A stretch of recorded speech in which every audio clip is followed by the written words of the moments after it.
Hello, everyone, and welcome back to the Beyond the Home Study podcast. This is where we have real conversations for foster and adoptive parents. So, hey, Laura Rose, here we Hey, are. hey. Here we are. You guys, we are doing something a little different for we'll call it a summer kickoff series. We are re-releasing one of our favorite episodes. So you're getting ready to listen to an episode that was from season 1. And what was it called, Abby? Man, I just looked at it. Screen, no, something emergency screens. Road trips. Road, Road oh, man. Road trips and something and emergency screens. Road trips, snacks, and emergency screens, maybe. Anyways, it was basically about we did it actually, like, at the same time last year, like, kicking off Memorial it was, like, right around Memorial Day. We talked about, like, our Memorial Day plans and picnics and things, and then we just talked about, like, tips and strategies about, as you prepare for road trips or, like, summer fun. So, yeah, we were just like, might as well bring it back. Like, if we were to do another episode exactly like that, all of our, like, ideas and things would still be the same because they're, like, tried and true for our families. Exactly. I'm like, I don't even think I have any like new tips or tricks. Like Yeah. it's just yeah. So we hope you guys enjoy this new/old episode, but do stay tuned for next week because we are doing a continuation of this kickoff summer series. And we're gonna talk all about what about when you're staying home with the kids. So without further ado, enjoy the episode and we will see you guys next week for a new episode. Well, Memorial Day kicks off summer. I know that's kind of like a traditional thing, but I also feel it. Like, don't you just, like, feel like it's sunnier, you wanna eat, like, the grilled food more. I don't know, it just, like, feels very summer. Yeah, it's like totally the buzz of like you just feel that summer vibe coming. Yeah. And then you're thinking like I'm already like, okay, what do we have? Where are we going? We've already decided no trips this year and I'm still like, Okay. but where are we going? What are we Uh-huh. doing? Yeah. Even if you don't do big trips, you still, like there's still so many fun local things to do. Yeah, for sure. That's so great. Well, summer kicks off travel for a lot of people, so that is what we're talking about today. We're talking about traveling with your kids, especially those kids who are adopted and in your family, who, have come from some hard things. Maybe they have taken vacations before, maybe they haven't. Maybe you're planning your very first trip or vacation with your adopted child. So we're just going to break some stuff down for you, give you some personal stories, some of our favorite things that make travel a little bit easier, and go from there. Yeah, you guys are gonna get some helpful tips. Um, we'll share some stories and then we're also gonna give you like all of our favorites. Yep, definitely. So, okay, Laura, tell us, I don't know, I wanted to start off with something like, so last week's episode, we talked about hot takes and we talked about like, would you choose to fly or drive? Like, do you want to fly somewhere? Do you want to take a road trip? So let's go. And I can't remember how we really set this up last time we talked about it, but let's say it's just you and Greg. Do you want to fly or do you want to drive? Oh, I'm flying always. Okay. So flying with Greg, flying with the whole family, the kids, always Yep, flying. doesn't matter. I'm flying. As Okay. long as I can afford it, I'm flying. Yeah. Actually, that So does factor, right? Like the it being able does. to afford it, like that makes a difference. But if I have a black credit card or something, we are flying. Yeah.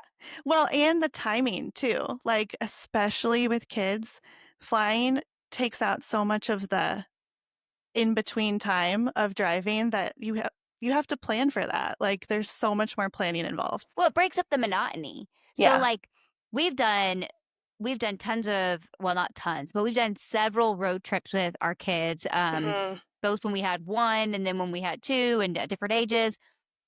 And I mean, it's so long. Like, Yeah. it's like almost double the time, and they're bored.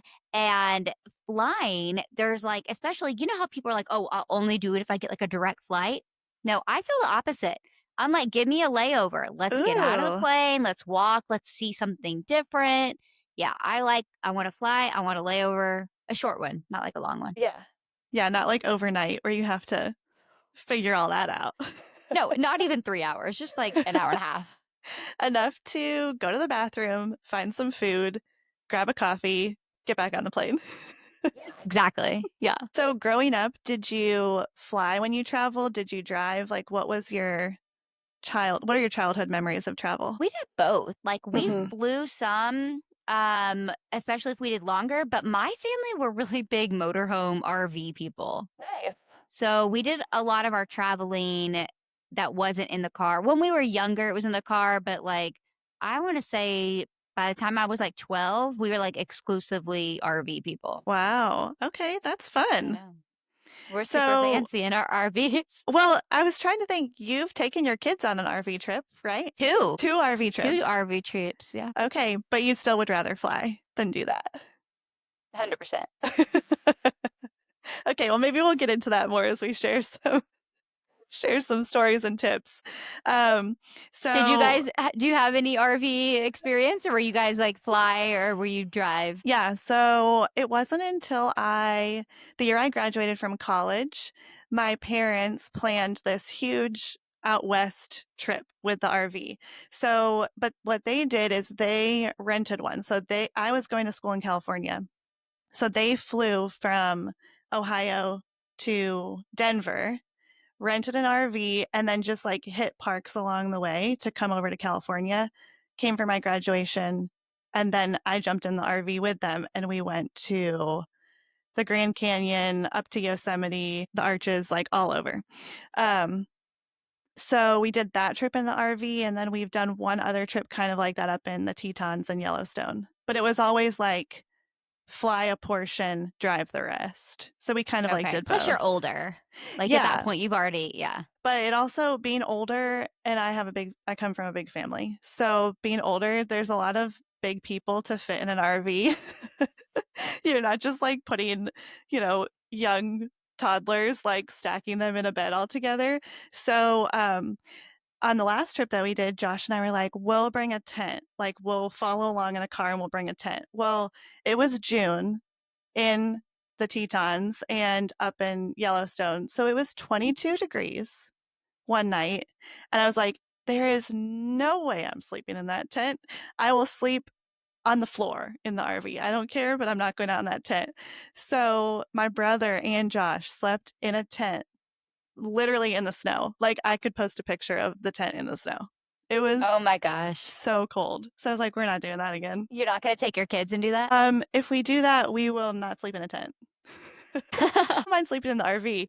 I actually kind of liked it because you get to see so much.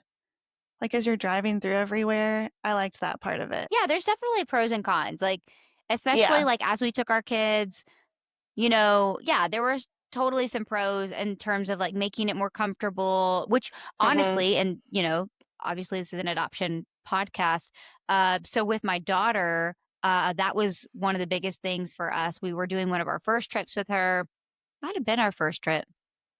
And it was like we were driving to Wisconsin. So this is the first time we rented an RV.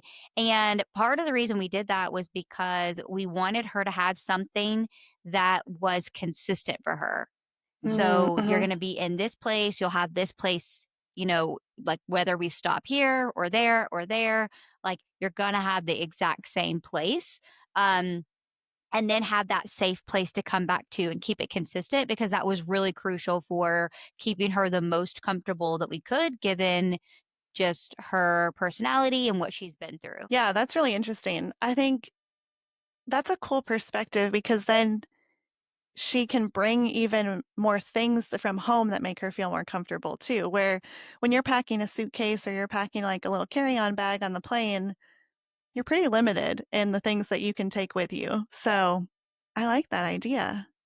That's It fun. was cool. And two, like the RV was at our house for Mhm. I think we got it the night before. Cool. So you're taking like your home. Like so you're not leaving your home, going someplace else and then that's the new place you're sleeping, but you're Yep. you're bringing something into your home, quote, Mhm. and saying this is our new home and then going. So it's a more fluid and it worked great in terms of like security and just like felt safety, like it worked really well. Yeah. That's so cool. Yeah, I don't know if we would ever do an RV in our family because, like, our little family, because Josh does not really like road trips. So I don't know if we would do it. Yeah, I mean, you're still on a road trip. Yeah. So we'll see, maybe. But yeah, I think that, I mean, even just the way that you were talking about your daughter and looking for those consistent and safe spaces for her, I've heard that from other adoptive moms too, who I think even like as their kids are planning they're planning a trip, they're talking about it, they're getting all the plans together, their kids they almost feel like they're being ungrateful because they're asking so many questions. Especially as they're older, they're wondering, where am I going to sleep? What am I going to eat? Who am I going to see? All the different questions. And I've heard that from other moms of it almost feels like, just trust us. Like, it's going to be fine. We're trying to provide this great trip for you. And, I think that over time you see, like, these are the consistent things that my child needs. And it may not look the way that you envision your vacation to look. That yeah, expectations versus reality, baby. We talk Yep, about that every every episode. time. Um, yeah, I mean, you totally have to reshape the way that you think a vacation's gonna look, and that probably goes for any parenting, honestly. Yeah. Um, but yeah, I mean, I mentioned the word felt safety. So for those of you who aren't Mm, familiar, that is when a child feels safe, but it's not necessarily indicative of their true safety. So a lot of times as parents, we think like, oh, they're safe. Like you're mentioning those parents are saying, like, trust me, like I'm a safe person, like I make good decisions for you. But just because we know that doesn't mean they feel that.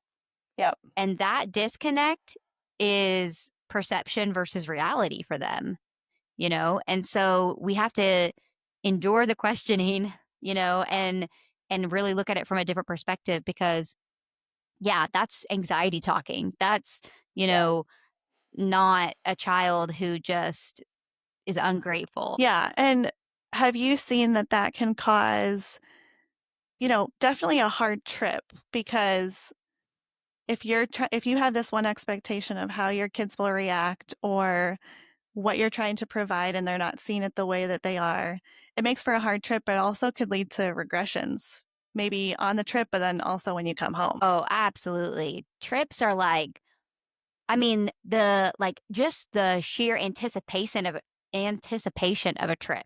Yeah. You're taking your kids to Disney World.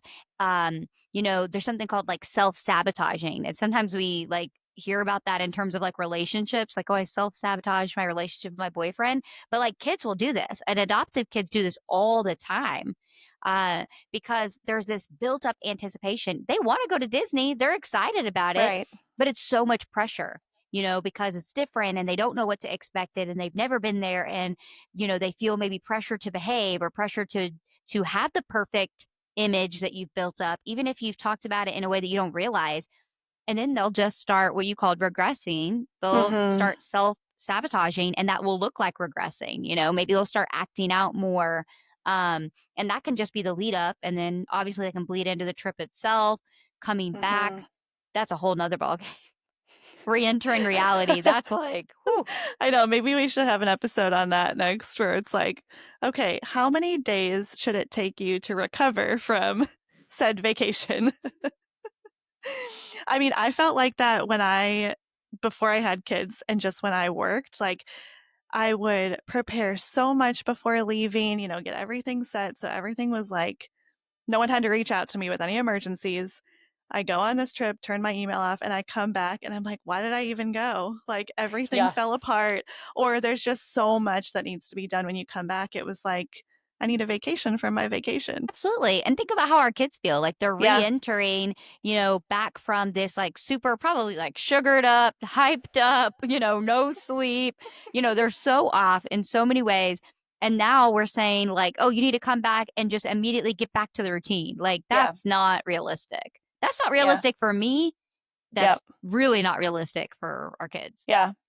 It's good to keep in mind. It's like, I think about that a lot with my own kids and especially my son that like he's a little human. So there's things that like when I'm feeling something or I know I've felt it before, he's going to feel it too. And there's some acknowledgement that needs to happen there for sure. Yeah, and I mean, practice makes perfect, right? Like, Yeah. the more you do these things, we don't wanna, like there's a fine line, especially if you have, like, a new, like, foster placement or a child that you've just adopted, and I could go on, like, a huge tangent about this, but there's this period of time where you actually do need to just chill out your life.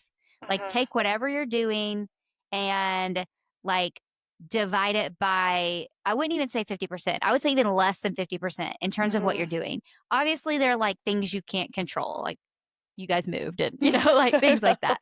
Um, We had to start there are our things adoption journey traveling across the country. yeah, so you're fine. You up the ante first, so you're good. Oh gosh, Um, yeah. but yeah, like, you wanna take it down a notch under that like, after that first period and really, like, allow a lot of time to settle in, form bonds, blah, blah, blah. Like I said, we could do a whole episode on that. But all that to say, like, when you're thinking about, traveling, you know, if it's in that short window, then yeah, you might want to cancel your travel plans or shorten your travel plans or something like that. And like you have to remember, like, this is a season, but we're building foundations. And it's Mhm. really important to build a solid foundation, not a chaotic one. They just came from that. Even if they're an infant, they just came from that. Yep. We want stability. But once you have formed that, then practice, like, go Mhm. on short trips, don't just have a placement. Okay, I feel like we're secure. We're going to go 2 weeks to Europe. And the kid's never been on a plane. That's not Right. a great idea. But do a day trip. Go to the aquarium, and stay the night at a hotel one night. Or, something like that. Like, you need to meet them where they are and just kind of gradually progress. And you'll figure it out too. Like, there are things that you're going to change too, right? Like, I learn Oh, every single trip, I learn a new trick. yes. Well, I was just thinking that, like, whether you're going somewhere for 1 night or 7 nights, like, especially with an infant or a young toddler, you need the same amount of stuff. Like, you need all the same things. So, practicing by going 1 night really will help you practice for a longer trip. We're those people that, like, if I can get rid of one thing each trip, I'm like, "Yes!" Yeah. Like, I don't wanna bring it all, but you're right, like, you have to, and especially the ones that we're like, we need to give them their comfort food, their comfort animals, their comfort clothes, like, whatever it is to give that felt safety, so, yeah, Yeah. sometimes we end up with a lot of stuff. My gosh. Yeah. So I have one of my tips is I have a note in my phone, and it has been traveling with Judah since we took him on his first trip when he was 6 months, about 6 months old. We went to California to visit family. So I started a note on my phone, like a checklist of all the things to bring. And on the next trip, I was like, oh, I'll just go back to that note and like uncheck everything and then check it off again as I pack. And it is really crazy and like kind of funny, but also just kind of wild the way that that list changes like as your kids change and as their needs change. And now I need a whole new list for the girls. Two But lists. it's I know, I need like now I need an extra long list probably traveling with kids. But it really is like having something like that that I can always go back to and say, okay, do I have, just like the basic things like I literally have on there like pajamas, clothes, like just for my own sanity to go through. But then it's also like Biscuit the dog. And do I have the um Hatch sound machine that I don't need to plug in? Like all those things that I just put them on the list and check, check, check, check. We have one of those too, my mom did that actually. Nice. It's not on my phone, but, like, it's, like, saved in my computer, and it is. It's crazy Yeah. to see, like, their yeah, like, the progression, and I'm with you. Hmm. I'm like, put it down to the T. I need 2 pairs of this and 5 pairs of that, and Yep. it's also And helpful like, because then you can, like, give it to someone, I'll, like, take some of it and be like, "Okay, here, Greg, get these things," and it's a oh, list, nice. so it's like, whereas before, I'm like, "Can you pack their bag?" That's, like, way too vague, and I'm gonna It's end up so having to go vague. back and repack it, like Yeah. so now I'm like, "Okay, here's the list, check all of Yep. these things off." So, Okay. So do you print it out each time you're traveling and then you just go through and like, okay, Greg, you take this part, I take this part, or do you keep it on your computer and like check it off on your computer? Depends on the trip. So we Okay. do weekend trips fairly often-ish to my Hmm. family. They live 3 hours away, and I don't really use a list for that. Yeah. Um, but so no, I'm not gonna print it off. But if we do like the RV trip, the Wisconsin trip, I print it off. And I'm just like mark it off. Yep. That's good. Very practical. Um, okay, so why don't we talk a little bit about some of our favorite travel tools, hacks, some of your favorite things when you think about traveling with your kids. What comes to mind? Yeah, I'm like looking at my notes here because I made sure to write down some of my favorites. Yeah. Um, so do you want to do it in like categories or just rattle them off? Okay, let's do the categories. So we have like when you're actually in transit. So in the car, in the plane. Okay, so one of my favorite things that we do in the car, we did this in the RV too, is like the shower caddies, like a shower caddy. Oh, yeah. So we have a shower caddy that I put snacks in. Nice. And I put like some old snacks, like I don't do all new. So I'll do like some old snacks. So like comfort. And also I don't want to make travel like too novel. So Yeah. like they just expect like all this stuff. I mean, they're gonna get all this like sugar and stuff when they get to grandma's anyway. But so anyway, I put some old, some new, and then they had the caddy, and then that's what they have for the car for snacks until like Nice. lunch. So and then they keep like the refills in the trunk. So then you can like refill. So I that one's a fun one. That's like yeah, I that was like my own little making. I was like pat on the back. I love that. Yeah. I kind of want to try that. We will actually be traveling this week, so maybe I'll try that. We have a snackle box. It's like Mm-hmm. this box with like the 8 different little cups, and I have made the mistake of filling the whole thing and giving the entire thing to Judah in the car. And guess where all of it ended up? In the Not in car his seat. mouth. Yeah, not in his mouth. So then we just started taking individual little ones out so he could have those. But I like the caddy idea. That's fun. Like the snackle box, I think is a really cool idea, and it's definitely much easier to like pack. Like if you're on a plane. Yeah, Like, I true. think that's, like, way better because like, you're not gonna take a caddy on a plane, like, it's a Yeah. purely, like, a car one. Um, my whole thing is, like, too many of my kids' snacks wouldn't fit. I know. It is tricky to fit them. It is. Yeah, one of And my then, kids, I could do all the cute stuff, but, like, another one of my children is gonna be really particular, like, they want it in the package. Like, you can't oh, don't be yeah. taking it out of the package and cutting it up and putting it don't do that, like, Yep. so Well, I will say when you take everything out of the package to put it into the snackle box, if it does not get eaten quickly, it's all stale. So Oh. that part of it, it's more of like I'm packing this to eat it all at the park or outside Mm. or whatever. So I don't often fill it all the way up. I've learned my lesson with that one. But so You guys are getting all of our trial and errors, so now you that's a know. trial and error. Yeah.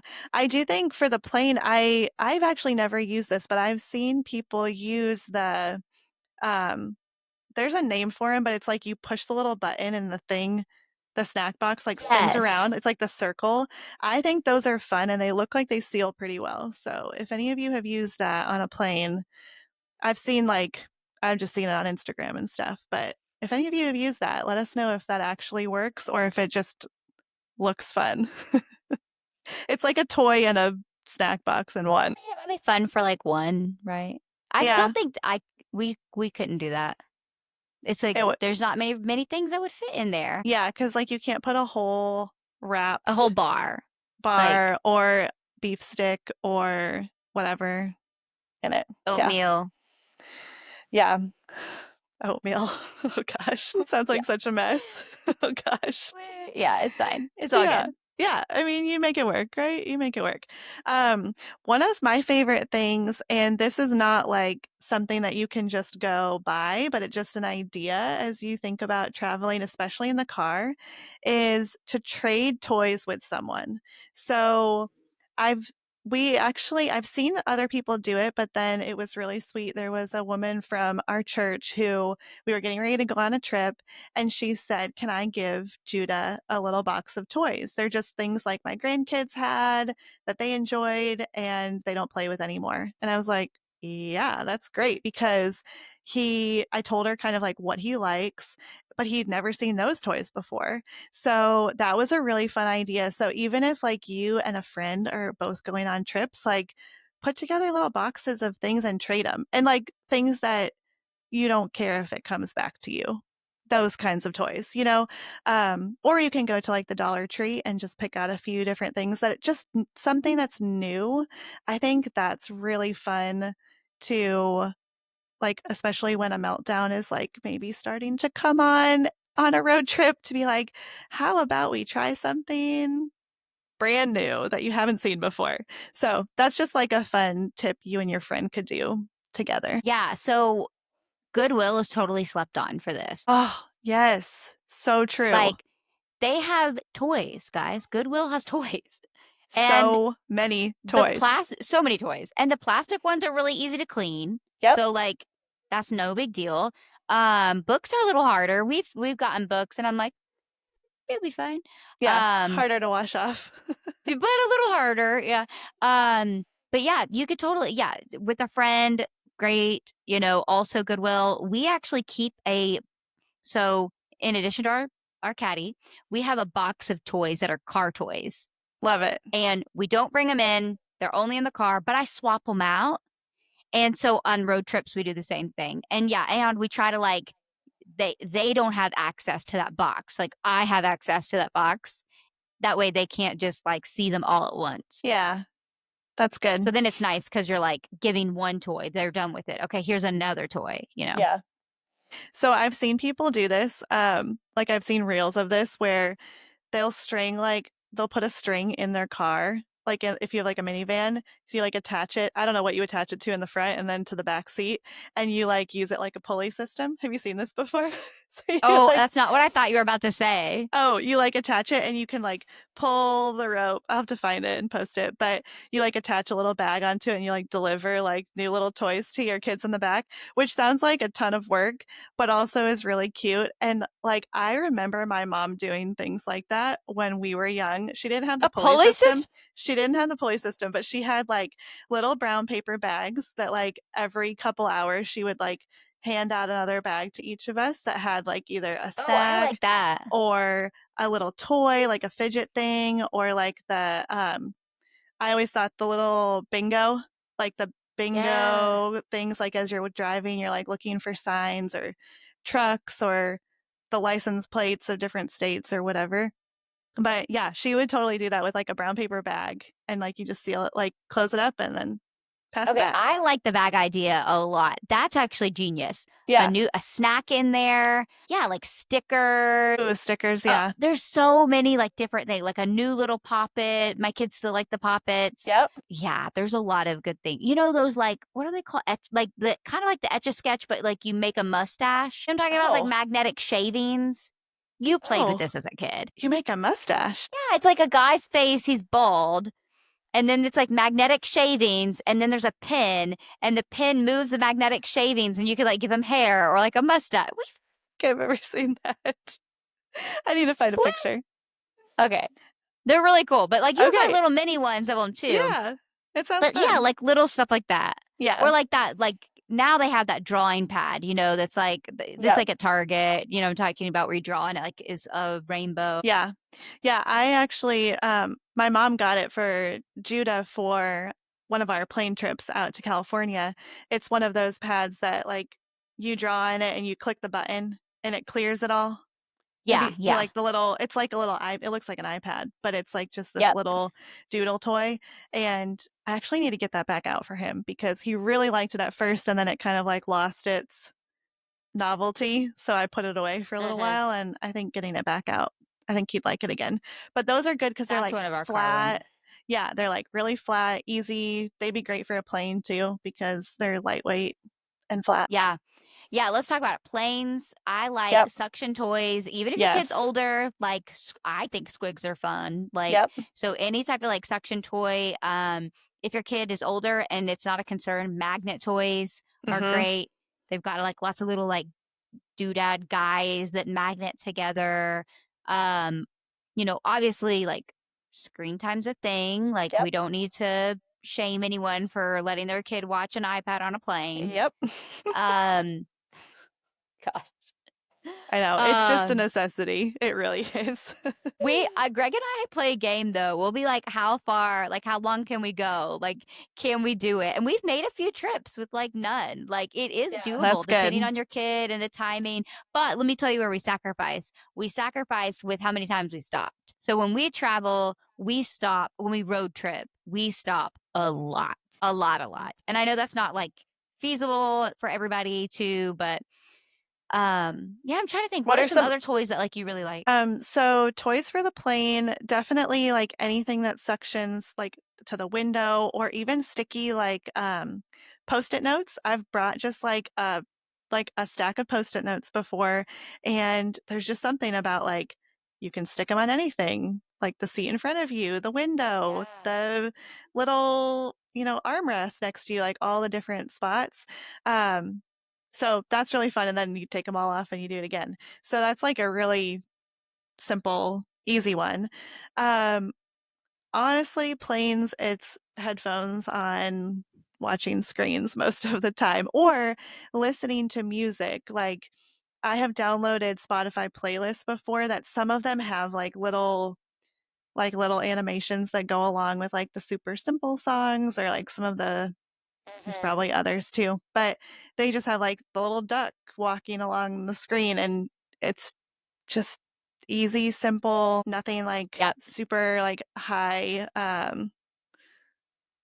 sensory or Stimulation. anything or stimulating. Yeah, it's just like this you're listening to the music and watching the little duck walk across the screen. But screens and snacks are kind of the two top recommendations. I can get Hey, if creative if I it have works, to, man. but yeah. Yeah. Everybody out there, like, yeah, it's totally your own. There's no shame here. Like, when you come to this podcast, like, we have different tips and different takes on things, but there's no shame. Like, I Yep. can't judge someone for having a screen in front of their child. Like, I don't know their story. I don't know their child's temperament. There's so many unknown factors there that, like, Yeah. yeah. And, like, yeah, just, yeah. Yeah, and I think that if you're someone who really doesn't do screens at home, it's okay to take them out for travel still. Like, it is that, like, this is it's like part of the experience, part of the memory. I think it's still fun to have them, whether it's in the car or on a plane. Yeah. And if you don't want to, that's fine too. Like there are other things that you can do, lots of Plenty of other things. Mhm. yeah. So, cool. Let's talk about like once we're there, like what are some things that you're doing like you said you're getting ready to go out of town this weekend. Like Yeah. what are some things that you're going to do both for Judah and for the girls to make sure like they're comfortable and Mhm. sleeping as best as you could get. I know. This is going to be an interesting trip because really both Judah and the girls are in harder sleep spots right now, just like in while we're at home. Like Judah has been getting up at like 5:30 in the morning because the sunlight's coming in his window, even though we are taking all of the possible ways to get the sunlight to not come in his window. He lifts up the curtain and checks to see if it's light out. I've watched him on the monitor. I'm like, I know that it starts kind of getting light at like 5:25, but like we don't need to be out of our bed at that time. So I have no idea what it's going to be like at the Airbnb that we're staying at, but we will bring like his pillow, his blanket that he sleeps with, stuffed animal, sound machine, all of that. Obviously, like the pajamas that he is used to wearing, things like that. But when he was younger, one of the like saving graces for traveling was the slumber pod. It's this blackout tent that goes over the pack and play. And the day that he did not sleep in the pack and play anymore was like, I'm never traveling again. I was so sad because that thing It is an investment, I will say. But we had borrowed one a couple of times, and I was like, this thing makes traveling. Like, it's amazing. So that was like our hack when he was younger.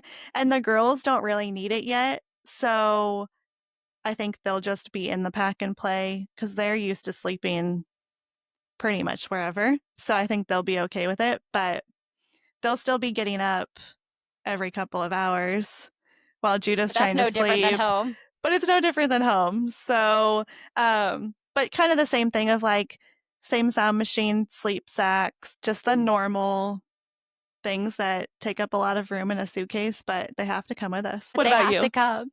They have to. Oh, I Um, will say too, the other thing with traveling, um, like we've traveled time zones quite a bit when we go to California to visit family, and trying to like keep the routine as similar as possible of like we brush your teeth, we get your pajamas on, we read a book, we sing a song, we go to bed, even if it's like in California, sometimes it's 4:30, 5 o'clock and he's tired and ready to go to bed because that's bedtime at home. And we just try to stay on home's time zone as much as possible when we take trips like that. Um, it doesn't always work because sometimes, well, it works, but then he's up at 3:30 in the morning. So yeah. we just figure it out, make it work. Yeah, we're pretty like so sleep for us is my kids go to bed late. So Hmm. there's this like conception that people have that like kids go to bed by 7:30. And that works for a lot of kids. And a lot of kids do need to go to bed at 7:30 because they're going to get up early, either because Hmm. they're like an early riser or because they have to go to school or something like that. But my kids don't have to go, they don't have to be up. And we put them down late at home. So they Yeah. go to bed like 9:30, 10 at home, like on a normal night. And then wake up at like 8:30. So it actually works pretty well in our favor when we travel. Hmm. That does because, you know, by the time we get someplace, like they want to stay up and that's fine because we try not to like, you know, anytime there's a transition. So even if we just go to like Memorial Day, we went to a friend's house, we came home, you know, it was just down the street. Yep. But my kids are not going to fall asleep in the car and then transition to their bed unless it's Right. like midnight. Right. That's just not happening. And so there's always going to be this like same, like we're going to have our bedtime snack, brush our teeth, read a book, go to bed. And so we always let them have that chill time. But we also, I think the biggest thing that is like what works for us, and part of this is because they go down later, we lay with our kids. Hmm. I lay with them till they fall asleep. Like I lay with one, my husband lays with the other, or if we're like vacationing somewhere where we're all in the same room, we might all lay together. Yep. Um, or like put one on like we bring like a sleep mat and we'll Hmm. put that on the floor. So we do that a lot, put them on the floor, maybe one in the bed, one on the floor. Now my son is bigger, so he probably could do the floor. But and we just lay with them till they fall asleep. So it's really like it doesn't really change that much for us. Yeah. Right. Now, other areas of travel, we have a lot more issues, but basically with sleep, we just wait till we're all ready to go to bed and we just lie down and go to bed. Yeah. I know. I think that's the thing with the slumber pod that makes it really fun if you're like all staying in one room and your child does go to bed earlier, is that it's almost like you have two hotel rooms because you can put Mm. the sound machine on and cover over the pack and play and just let them sleep and you can have all the lights, TV, anything on and it's like they have their own little room over there. So, So funny. if you do have kids who go to bed earlier, might be a good option for you. Yeah, might be a good option. Okay, Um, so what about snacks? Like we talked a little bit about the box in the car. Are there other like little tips, tricks, things that you found work for your family when you're actively traveling, but also like when you get to your destination? yeah, so we have so the couple things that we kind of keep as a rule of thumb. So my kids are absolutely going to get sugar and all kinds of stuff, red food dye, like that they don't normally get when we travel because Mhm. our priorities, like, and yours may be different, Abby, or anyone listening, but our priority is we do what we think is important to us at home. Um, and then on vacation, that's our 20, like 80-20. And Yep. I don't want to put pressure on other people. We usually are traveling to see family, and my values may not be the same as theirs. So, Yep.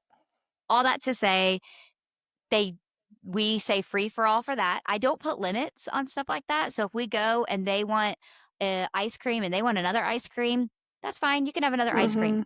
But here's what we do try to do. We pack familiar foods, especially for my daughter who has some sensory selective eating. Um, she has her own foods that we know she'll eat, and they're all high in fat and protein. Nice. And we try to eat that first before we Mhm. leave wherever we're going. So I'm not going to keep a ton of, candy things. Like I said, even the snacks in the car, like I might get something new. But for the most part, I will get something new, but it's not going to be that new. Yeah, You know what I'm saying? And then I allow that to be outside of the room or outside of the hotel or outside of the RV. I So like that. that's kind of how we like balance that. Yeah, I think that's really good. I mean, we're very similar. Like, I feel like I'm similar. Like, when I'm on vacation or I'm on a trip, I'm not eating the things I normally eat at home, and that's fun for me. Like, I wanna try different Mhm. things and experience new things. So, I like that. I think that's good to keep in mind for our kids too. Yeah. And you have to think like a lot of our kids are like my daughter, they're like sensory selective eaters. And you have to remember that their enjoyment is not the same as your enjoyment. So, you know, I love going to a steak dinner on vacation. Like, oh, yeah, give me some steak. We're on vacation. This is great.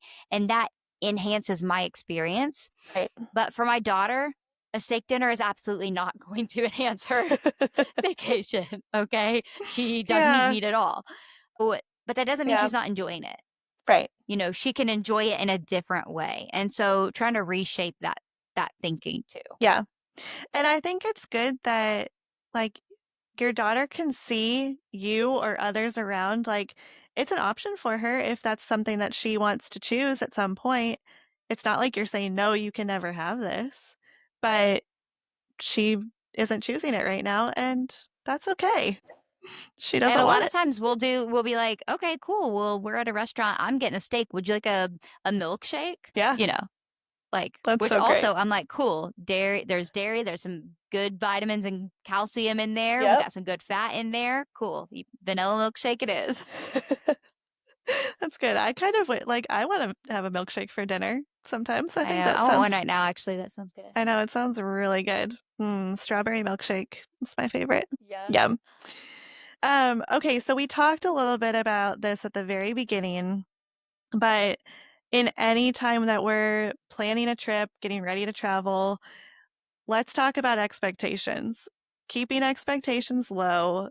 How do you like gear up yourself for keeping your expectations in check? Yeah, that's an interesting question. How do I gear myself up for that? I know.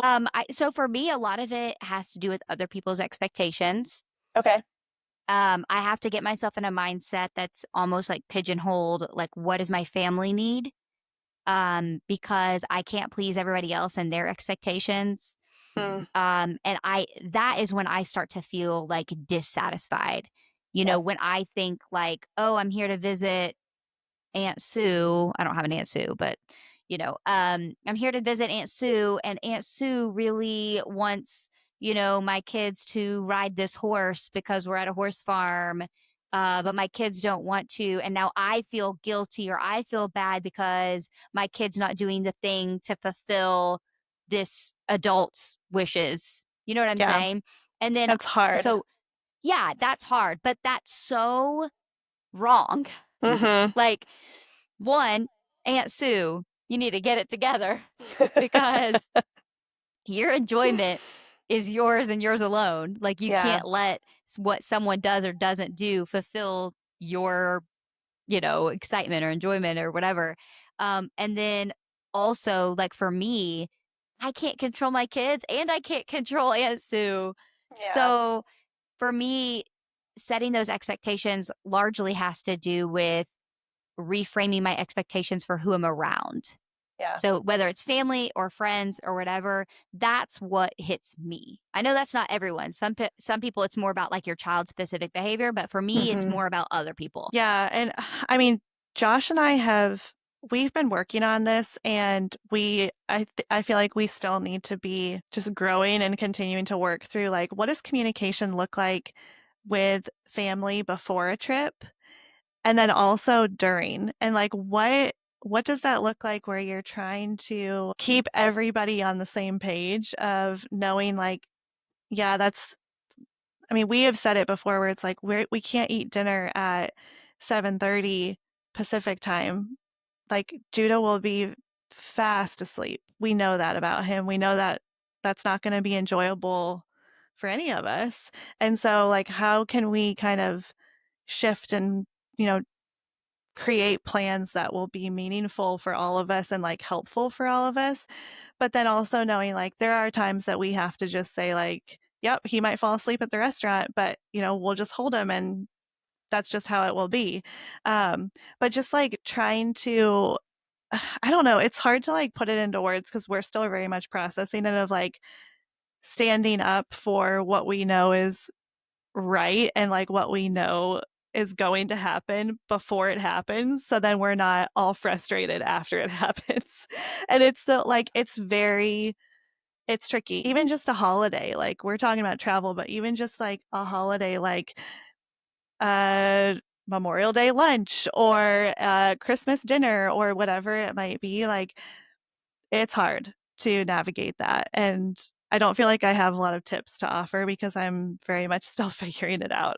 Other than communication is key, like with most things. Yeah, I mean, some things that I've done that I think have helped. Um, one, I try to be there's a fine balance here, but I try to be open in talking to my family about my child's needs when I'm not with them. Like, yeah, and same with families. Now, there's a fine balance between protecting my child's privacy as well. We try not to be like overly share all the details that just don't need to be shared with everyone.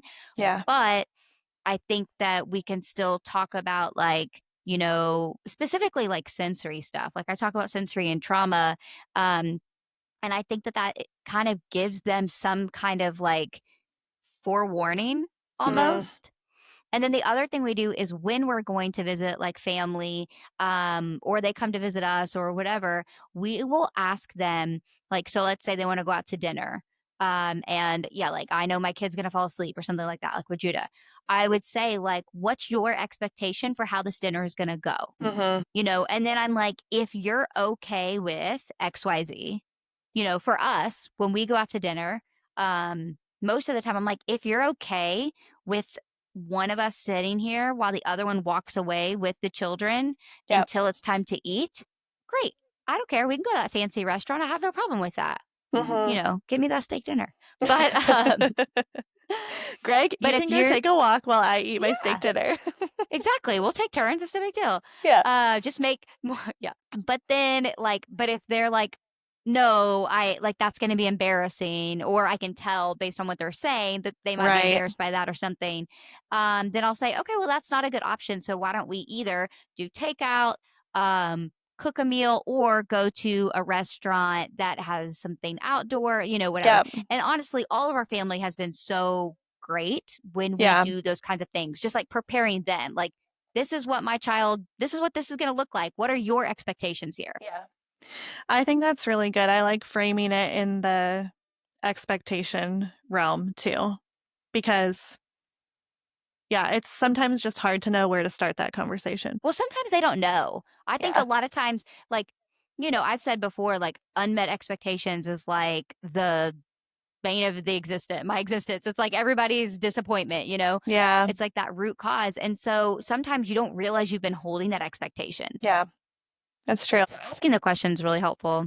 That's true. Um, That's good. Yeah. Do you want to talk a little bit about just like reframing your expectations, or I'm curious like how like when it comes more to like your child's behavior, like where do you fall on vacation? Are you like frustrated when, Mm. like, I don't know, Judah doesn't sleep or Judah's like up and crazy or doesn't want to get dressed for the family photo? Or are you like, no, we don't care about that? I think I have discovered, I will say I am still learning and still growing in this, but I have discovered that if I look at a vacation or a trip as like I'm just parenting in a different place, that really helps me because I'm not expecting to be relaxed. I'm not expecting to come back refreshed. I'm expecting to make memories and have fun and have a good time, like, absolutely. But I'm not gonna bring a book to try to read with me, on the beach. That's just not gonna happen. And I think learning that, especially in this stage, like, it's not always gonna be like this. It will change. Things will ebb and flow. Um, but yeah, when it comes to behavior, like my family and I have even been talking about this trip that Josh wouldn't be able to come with us on. So, like, okay, would I just go with the kids? And yes, I'd have a lot of help. I'd have a lot of hands to hold babies and all the things. But there is something about like being the only person that Judah can fall back on. Like, he loves my family and he can spend good quality time with them, but there still is something about that, like, I'm his safe person. I'm the one he falls back on. And to be the only one for then 3 kids, like, it doesn't sound super enjoyable to me, even if I'm like, really, I want to go to this thing. So I'm still working that out. I'll give an update in a couple months Yeah. if I end up going on that trip. But I think, yeah, I'm trying to like play those things out in my mind of like, how will I feel if Judah doesn't nap, is having meltdowns most days, just because he is not used to where we are. Like, am I okay with that? Or is it more detrimental for all of us? And it's definitely a hard balance when it's something that you really want to do. So, Yeah. Yeah, I feel that. I think we've tried to like, well, kind of like to your comment about like parenting someplace else. I I kind of used to think of it that way and then I felt like for me that became almost negative. Like mm, for you, like you're like this is helpful, this sets my expectations, like yeah, that's that's great.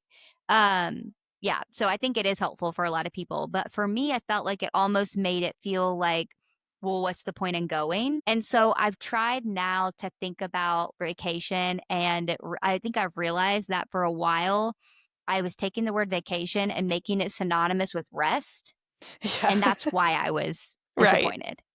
And so when I reshaped that, and I'm like, okay, vacation doesn't equal rest. Like rest equals a nap or Right. whatever, reading a book, by myself. Hmm.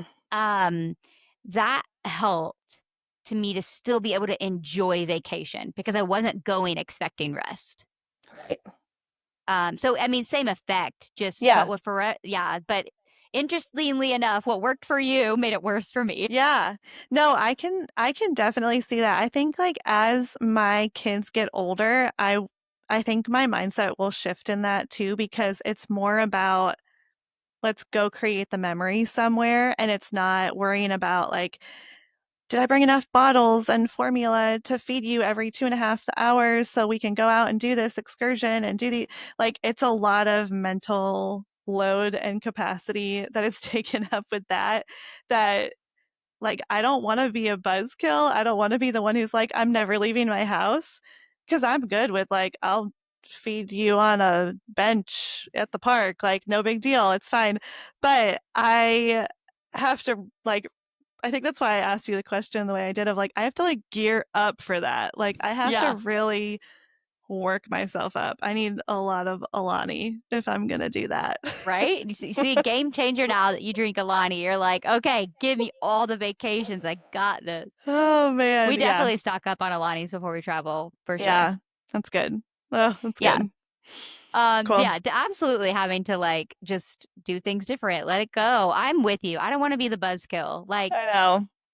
and honestly, Sometimes I want vacation Laura to, like, stick around all the time. I'm like, I I'm so know. much more relaxed even though it's not rest, it's still, like, this relaxed version of me, and I'm like, "I wanna be this person all the time." But then we come Goals. home and I'm like, "But the laundry!" I know. I know, it's like, if I had a house cleaner and a laundry service and a chef and, um, a gardener, like, if I had all these things, I would be chill all the time. All the time, obviously. Yeah. Oh, man, okay. Well, I think we are wrapping up here. So we mentioned at the beginning, Laura, you had mentioned we have linked a lot of our favorites in the show notes. So definitely check those out. If there's anything we mentioned that you would like to check out, please use our links and check those things out. I think there's probably a few things that we didn't even talk about that we could throw on there too, of like things we use at home that also work while traveling, like the Yodo player, the different headphones our kids use, like stuff like that. So we'll link all that if you all are interested. And yeah, I think that's probably about it. Hopefully, you all go on some fun trips and let us know where you're going, what you're doing. We want to Mhm. know. Yeah, send us something. I wanna know all about your travel meltdowns, your meltdowns, and we'll be back next week. All right. Thanks for tuning in. We'll see you next time.